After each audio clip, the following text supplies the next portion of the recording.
this man is walking, he finds a tiny kitten on the ground. He immediately picks it up and takes it to a doctor. The doctor is surprised and says, "How is it still alive?"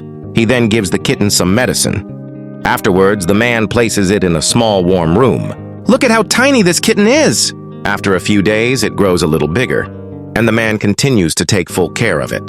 Later, he places it with another cat so she can look after it too. Can you believe it? This man treated that tiny kitten like his own child.